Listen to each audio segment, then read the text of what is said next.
Thank you for joining me today. In this video, we're going to continue a few exercises in which you're presented with several sentences that I'm asking you to correct. We're looking for not spelling errors so much as errors involving capitalization and punctuation, and in some cases syntax. All right, let's go ahead and take a look at our first sentence. All right, for our first sentence, I'm going to present you with it isn't too late. Is it she asked? Okay, so I'll reread the sentence, which says, it isn't too late. Is it she asked? So it does help to repeat the sentence aloud to yourself just to get a feel for points of intonation. So when your voice is either elevated or perhaps suggestive of a certain punctuation mark you would apply, for instance, like a question mark or an exclamation mark and so on, or if there's a pause in some cases. So reread it to yourself, pause, correct, and resume when you're ready to review it together. Excuse me. Okay, let's go ahead and correct it together. So here we have a missing capitalization. Always begin a sentence with a capital. We also have, in the second word, isn't, a contraction that's missing an apostrophe. Always append or join two words in a contraction using an apostrophe. And the rule when when putting not beside a word, so in this case we have is plus the word not, which is the contraction for isn't, or rather, which is the expanded form of the contraction for isn't.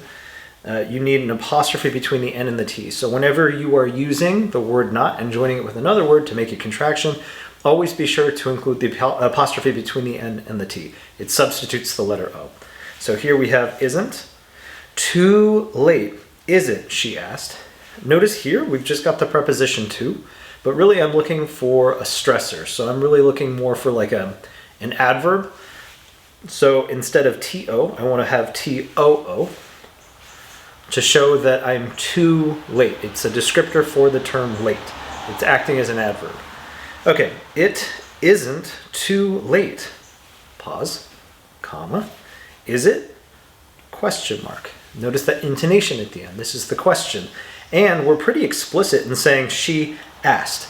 We can tell right away, based on the fact that it's telling us that a question is being asked. That being said, we can identify the first clause of the sentence as being an interrogative. So it's a question requiring a question mark. Hence, there you go. Also it says she asked. So what I'm doing is I'm associating the first clause with a statement that in the second clause I'm appending to whoever she is. So she asked is what this person did, and to show that this is what she said, in the case of dialogue, we're going to wrap those, or that part of the sentence, around with quotation marks just to capture that point. So, it isn't too late, is it? She asked. Need to end the sentence with a period. We're making a statement. I'm telling you what she asked. Okay, let's go ahead and move on into the second sentence. And I apologize for my pacing. It is a little fast. All right, now for this one we have the dog's fur is brown. So much simpler, but corrections need to be made nonetheless. Go ahead and pause the video, make your corrections, and resume when you're ready. Okie doke.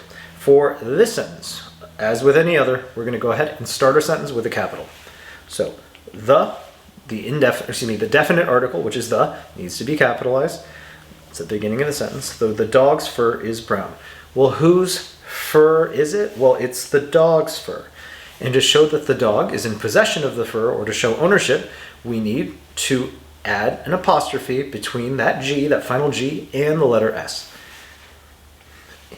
Which also does two things. So it takes, I'm going to go back for a second, I'm going to go ahead and erase the apostrophe. Now without the apostrophe, we have dogs, D-O-G-S, which is the plural for dog, which is more than one dog. However, we're talking about one dog, and we can make this word singular by adding that apostrophe. So we're talking about this one dog, and his, or her, in this case, fur. So it shows ownership with that apostrophe S. Now, if we were referring to more than one dog, and those dogs happen to own fur or be in possession of fur, you would instead of apostrophe S, you would instead put the S, the S following the apostrophe. I'm sorry, the apostrophe following the S. Okay. However, that's not what I want to do, so I'm going to go ahead and just put that back. So, the dog's fur is brown, period. We're just making a statement, we're just sharing general information. Done. Let's go ahead and move on into a third sentence. Excuse me. Okay. Where did she go? He yelled. Again, go ahead and pause, make your corrections, and resume when you're ready. All right, in this sentence, we have where, which again needs to be capitalized. It's the beginning of a sentence. If you haven't figured that out, now you have. So, where did she go? He yelled. Now, again, when you say it out loud, or when you read the sentence out loud, you can hear some points of intonation, some changing of the tone of your voice. So, where did she go? He asked, or he yelled in this case. I can already hear, just by the sound of it, that there's two separate clauses. So, where did she go? He yelled. These are our two separate clauses. Where did she go is a question. This where is an indicator that information is being asked of whomever the question is addressed to, which tells you also that it's an interrogative, meaning it needs to end with a question mark. So interrogative is a question. Think of the term interrogation when you're posing questions to someone. You know, it's a similar word, so if that helps you remember it. So where did she go? That's the question. He yelled. Ooh, okay. Well, right away with this term, or with this word yelled, we're letting the reader know that the question was not only being asked, but expressed heavily or fervently. So to showcase that it was yelled or said expressively, we're going to also add, in addition to that question mark, an exclamation mark, which can work in tandem. So they can actually be paired together. However, if you decide to keep it absent, so if you would rather just have the question mark, that's totally fine as well. However, I think it's best suited to include the exclamation mark, as it does say here that it was yelled. So just to kind of incorporate that element. Now, in the second clause, we're attributing the first clause as something someone has said.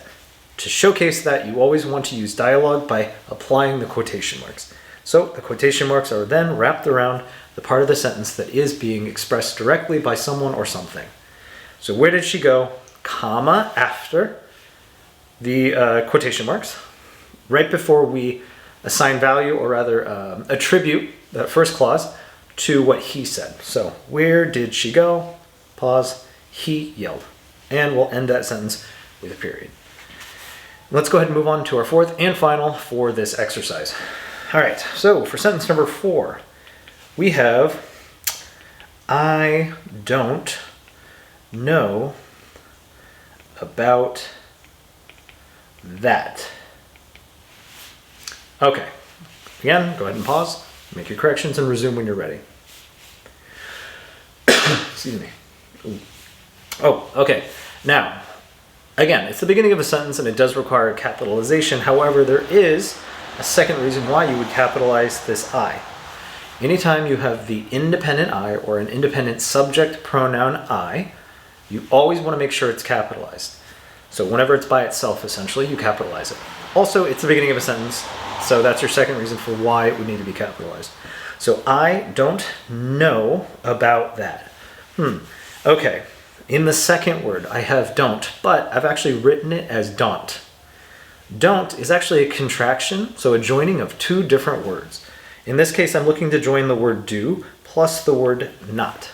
And if you remember from our first example, where we had isn't, where I joined the word is and not, you'll notice that the N apostrophe T is required when appending not to a word. So when I look and I see that I'm adding do and not, I know off the top of my head that it should be spelled do plus the N apostrophe T to make don't, which is the contraction of do and not. So I don't know, except that it's not know. In fact, this word is now. The word I'm looking for, to know, like to think or to use your brain to process something, is KN, which also makes that N sound, OW. And just for reference, there are other KN sounding words like knife or knight, as in like a knight of a round table, from medieval times, right? And then we have knives. You use knives in the kitchen and so on and so forth. But for now, we're looking for no, as opposed to now, which refers to the present or something in the immediacy. Okay, I don't know, spelled correctly below, about that. Now, just listening to the sentence, it seems to be a pretty direct, explicit statement. And anytime you have a statement of any kind, it ends with a period. So we're going to go ahead and just simplify it and keep the period at the end. Okay, let me go ahead and stop my share if I can. Thank you for joining me in today's video. In the next, we're going to continue a few more of these exercises, and feel free to provide any kind of feedback that you can in the comments section. I would really appreciate it. Also, it would benefit me quite a bit if you would subscribe and also like the video to allow it to gain traction through the YouTube algorithm. So anyway, thank you very much. I look forward to the next one. Bye.